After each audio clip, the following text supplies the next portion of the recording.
Linwood Earl, James Darrell, and Anthony Ray Briley were siblings who were responsible for a murder and robbery spree that took place in Richmond, Virginia, in 1979. Early lives the three Briley brothers: Linwood, March 26, 1954, October 12, 1984, James Jr., June 6, 1956, April 18, 1985, and Anthony, born February 17, 1958, were brought up by their parents in Richmond's Highland Park neighborhood. With their younger brother Anthony, Linwood and James were regarded by older neighbors as young people who would help them repair cars or mow lawns. The brothers collected exotic pets, such as tarantulas, piranhas, and boa constrictors. When the brothers reached their teenage years, Bertha and James split up and she moved away. James Darrell Briley Sr., reportedly the only person the brothers feared, kept his bedroom door padlocked from the inside overnight. First murder in 1971, the first killing was committed by Linwood, at 16. While alone at home, Linwood fatally shot Orline Christian, an elderly neighbor across the alley, with a rifle from his bedroom window as she was hanging out some laundry on a clothesline. The crime almost went unidentified, but her relatives noticed a small bloody mark under her armpit at the viewing and asked a funeral director to re-examine the body. Upon a second examination, a small caliber bullet wound was discovered under her armpit.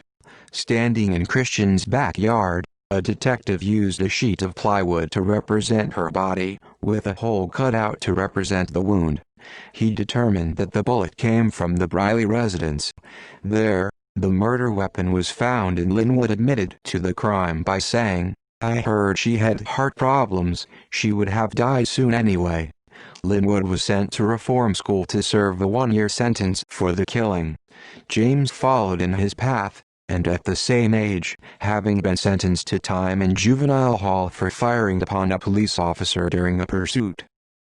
Murder spree in 1979, the three Briley brothers and an accomplice, Duncan Eric Meekins, began the 7-month series of random killings that terrified the city and surrounding region. Their first attack occurred on March 12, 1979, when Linwood knocked on the door of Henrico County couple William and Virginia Booker. Claiming that he had car trouble and needed to use their telephone, Linwood eventually forced his way into their home. He held the couple at gunpoint and waved Anthony inside.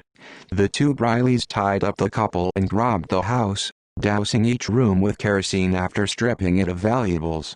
As they left, a lit match was tossed on the fuel. The two hurriedly packed their stolen loot, a television, CB radio, and jewelry, into their trunk and drove out of the area. William Booker managed to free himself and his wife from their restraints, which Meekins apparently had not tied tightly enough, and escaped just before the house became engulfed in flames. They would be the sole survivors of the rampage, although their cat perished in the blaze. On March 21, Michael Mcduffie, a vending machine serviceman, was assaulted, murdered, and robbed in his suburban home by the Brileys. 2 weeks later, on April 9, the brothers followed 76-year-old Mary Gowan across town from her babysitting job. They followed her into her house to rape and murder her. They escaped from the residence with many of her valuables. The gang saw 17-year-old Christopher Phillips hanging around Linwood's parked car on July 4. Suspecting that he might have been trying to steal the vehicle, the gang surrounded him and dragged him into a nearby backyard. There, the three brothers wrestled him to the ground. When Phillips screamed for help, Linwood killed him by dropping a cinder block onto his skull.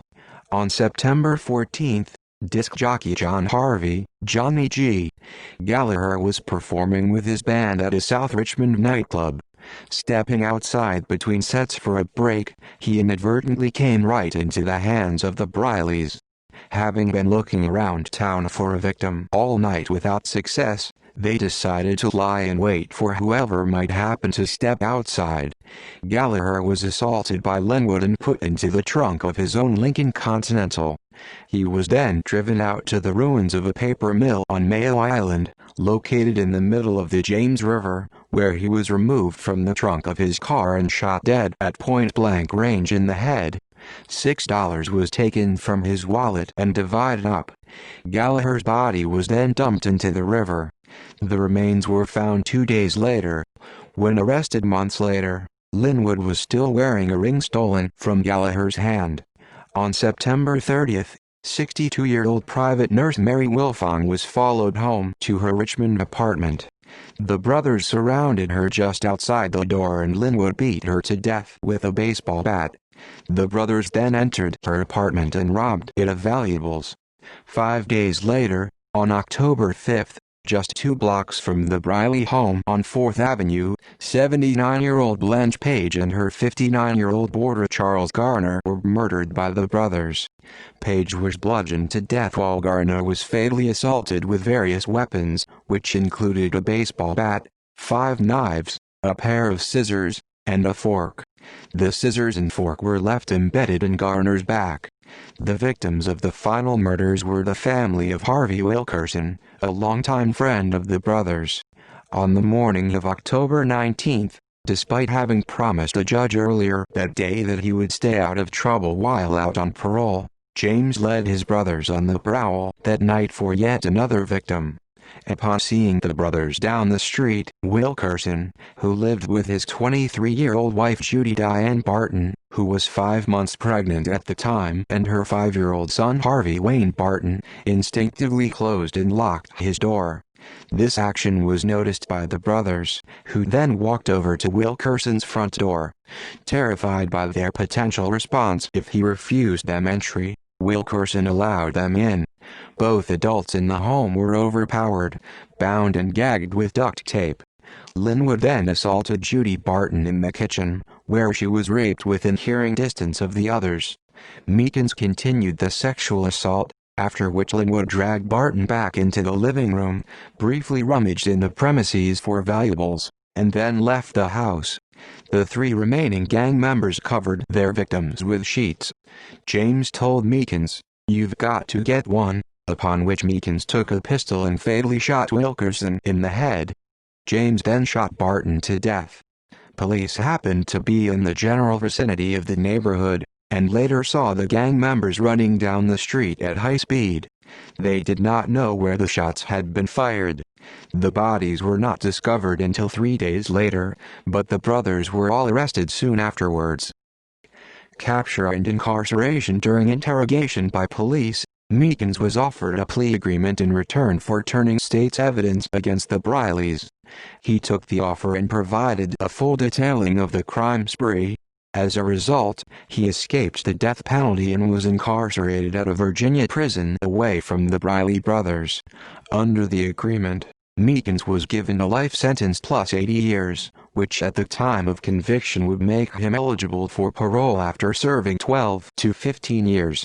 A single life sentence with parole eligibility was handed down to Anthony Briley, youngest brother of the trio, due to his limited involvement in the killings.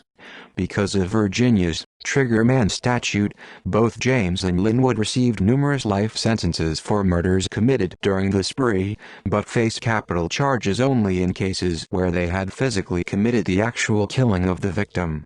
Linwood was sentenced to death for the abduction and murder of Gallaher, while James received 2 death sentences, one for each of the murders of Judy Barton and her son Harvey. Both were sent to death row at Mecklenburg Correctional Center near Boydton in early 1980. Escape. Linwood and James Briley were the ringleaders in a 6-inmate escape from Virginia's death row at Mecklenburg Correctional Center on May 31, 1984. During the early moments of the escape, in which a coordinated effort resulted in inmates taking over the death row unit, both Brileys expressed strong interest in killing the captured guards by dousing them with rubbing alcohol and tossing a lit match. Willie Lloyd Turner, another death row inmate, convicted of murder, executed by lethal injection on May 25, 1995, stepped in James's way and blocked him from doing so. Meanwhile, Wilbur Lee Evans, on death row after being convicted of the murder of Alexandria City Sheriff's Deputy William Truesdale, prevented Linwood from raping a female nurse. Evans was executed on October 17, 1990, despite pleas for clemency and confirmation from the Mecklenburg Guards, who said they owed their lives to Evans. Alexandria Commonwealth's Attorney John Clutch opposed the clemency, and Democratic Governor L. Douglas Wilder, the state's first African-American governor, ultimately denied clemency. The group's initial plan was to escape into Canada.